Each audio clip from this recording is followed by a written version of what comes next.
நம்ம உடல்நிலையை பாதுகாக்கிறதுக்கு ஒரு மேப் இருக்கு. மேப் வச்சு எல்லா இடத்துக்கு தான் போவாங்க, ஒரு புது இடத்துக்கு கண்டுபிடிக்கலாம், ஒரு சுற்றுப்பயணம் போலாம் அப்படிதான் நினைச்சிட்டு இருக்கிறோம்.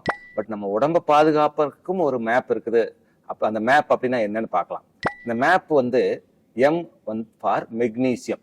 இந்த மெக்னீசியம் வந்து கீரை வகைகள், பூசணி விதை, பழங்கள்ல நிறைய இருக்கு. இந்த மெக்னீசியம் சாப்பிட்றதுனால ரத்த நாளங்கள் விரிவடைந்து அதனால நம்ம ரத்த ஓட்டம் சீராகி ரத்த அழுத்தம் குறைவதற்கான வாய்ப்பு அதிகம்.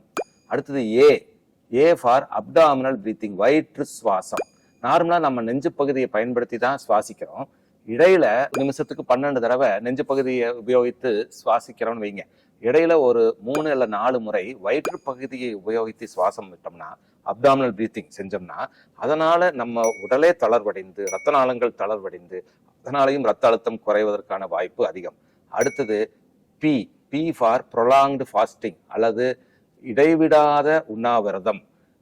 ஒரு வாரத்துல ஒரு 36 மணி நேரமாவது எதுவுமே சாப்பிடாம ஒரு உண்ணாவிரதம் இருந்தோம்னா, நாட்பட்ட உண்ணாவிரதம் இருந்தோம்னா, அதனால நம்ம ரத்த அழுத்தம் இயற்கையாவே குறைவதற்கான வாய்ப்பு அதிகம். ஸோ இந்த மேப் நமது உயர் ரத்த அழுத்தத்தை குறைப்பதற்கான ஒரு சிறந்த வழிகாட்டி.